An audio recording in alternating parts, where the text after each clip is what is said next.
তো বন্ধুরা, আজকের রেসিপি হচ্ছে অনুষ্ঠান বাড়ির মতো ভেজ ডাল। তো বাড়িতে কী করে বানাবে এই সুস্বাদু ভেজ ডাল, তাও কিছু সামান্য উপকরণ দিয়ে।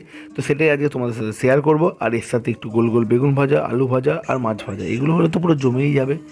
তো দেরি না করে ভিডিওটা শুরু করা যাক। তো প্রথমে একটা পাত্রে জল গরম করে নিয়ে ওতে 1 কাপ মতো মুগ ডাল দিয়ে ধুয়ে নেবে প্রথমে, তারপরে 1 কাপ মতো মুসুর ডাল দেবে, দিয়ে ওটাকে একটু ভালো করে ফুটিয়ে নেবে। আর উপরে ফেনা উঠালে ফেনাগুলোকে ফেলে দেবে।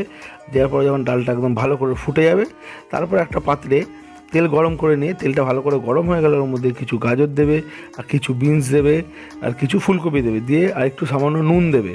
দিয়ে প্রথমে এগুলোকে হালকা করে একটু ভেজে নেবে। ভেজে নেওয়ার পরে তোমাদের যেটা দিতে হবে বন্ধুরা, ক্যাপসিকামটা যেহেতু নরম হয়, তো এটা একটু পরে দেবে। দিয়ে এটাকেও একটু ভালো করে ভেজে নেওয়ার পরে এর মধ্যে দেবে হচ্ছে তোমরা কিছু কাজু, কিছু কিশমিশ, দিয়ে এটাকেও একটু ভালো করে প্রথমে তোমাদের ভেজে নিতে হবে। ভেজে নিয়ে একটা পাত্রে তুলে নেওয়ার পর যে ফোড়নে যেটা দেবো দেখে নাও, একটা তেজপাতা, 2টো শুকনো লঙ্কা, আদাটাকে একটা ঘষনি দিয়ে ঘষে নেবে বন্ধুরা, আদা পেস্ট করবে না।